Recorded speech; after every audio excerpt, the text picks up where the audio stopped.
Éphésiens 4,11 nous dit que Christ a donné à son Église des enseignants, des docteurs, comme traduit l'ancienne version second.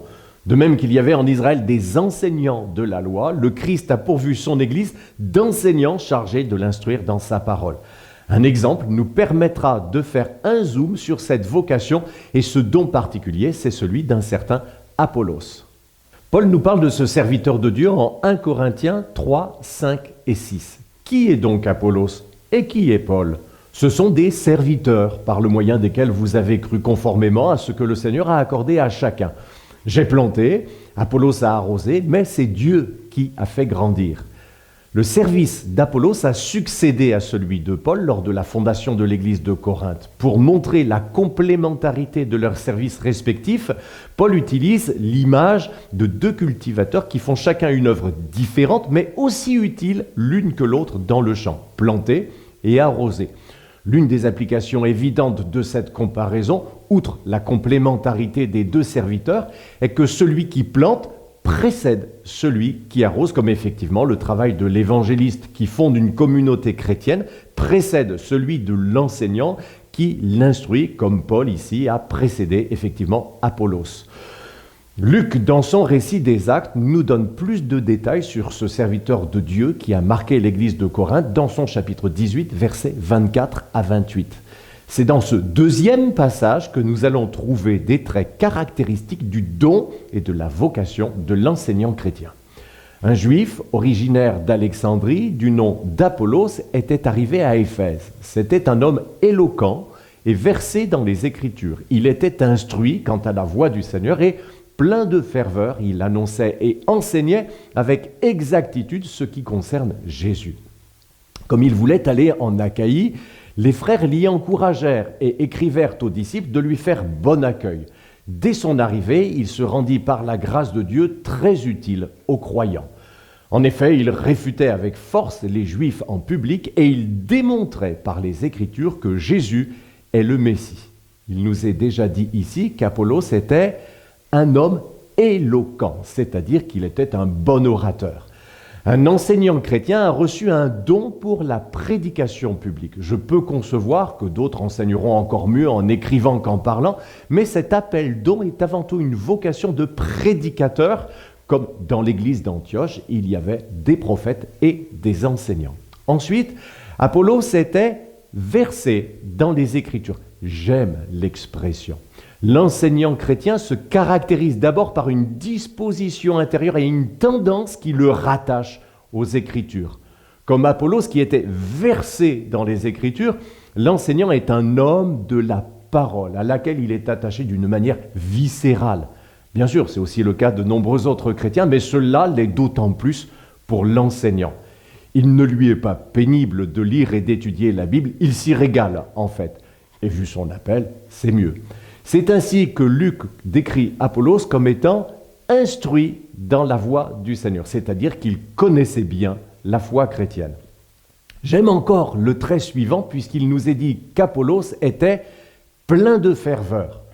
Ce trait découle de sa passion pour la parole, passion qui transpirait dans sa prédication.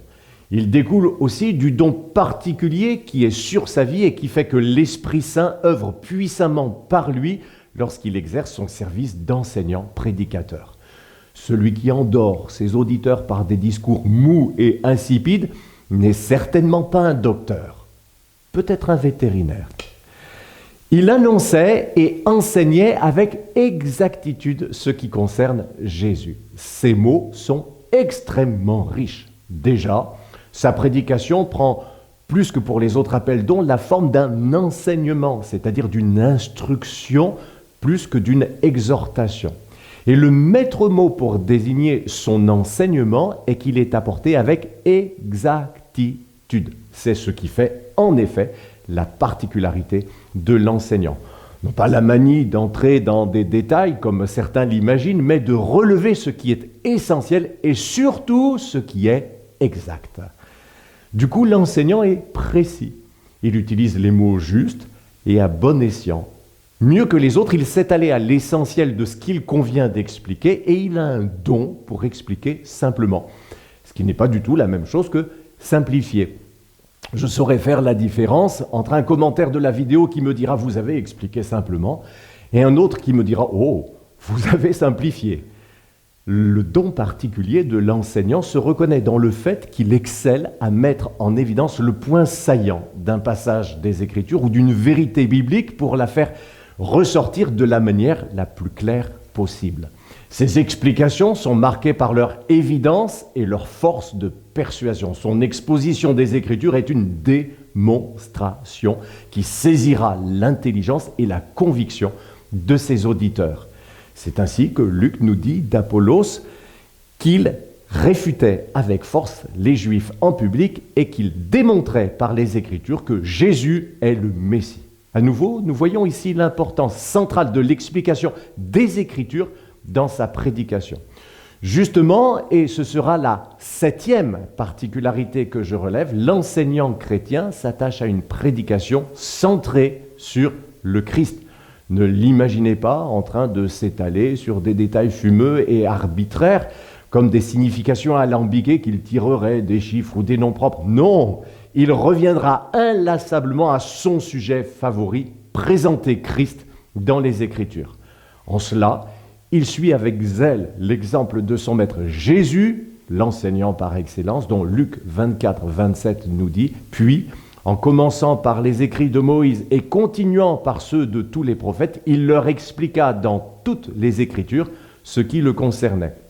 Si bien que ceux qui l'avaient entendu se dirent l'un à l'autre, notre cœur ne brûlait-il pas en nous lorsqu'il nous parlait en chemin et nous expliquait les Écritures ?»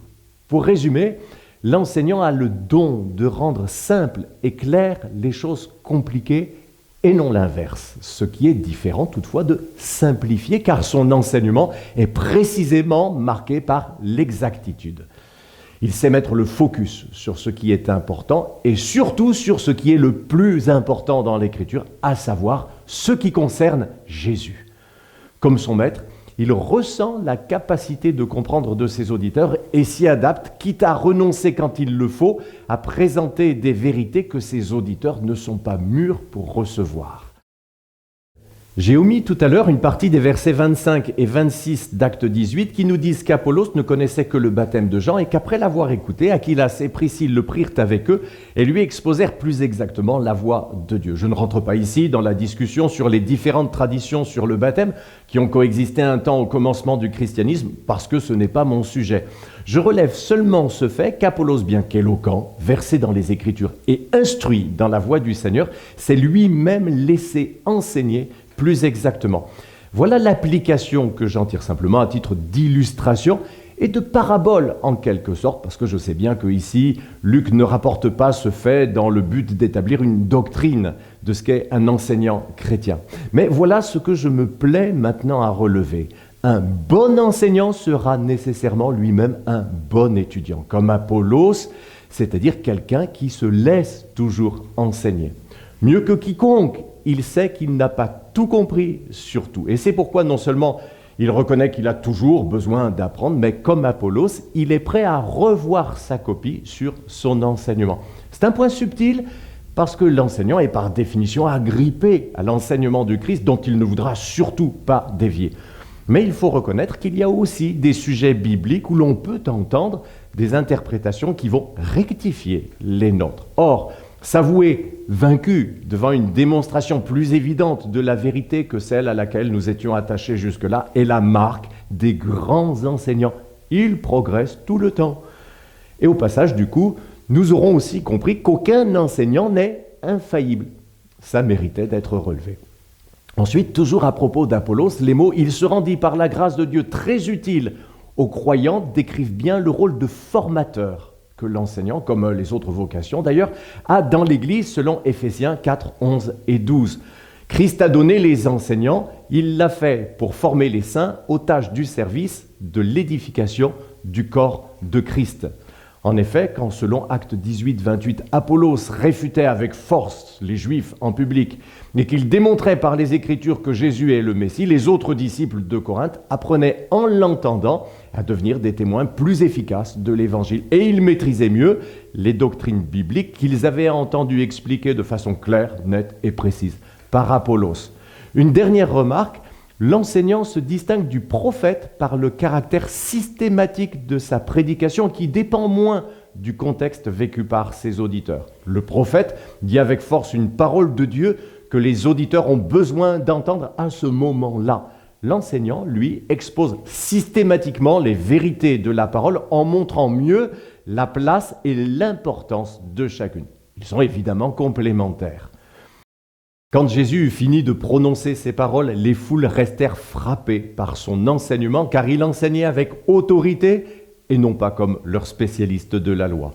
Et une grande foule l'écoutait avec plaisir.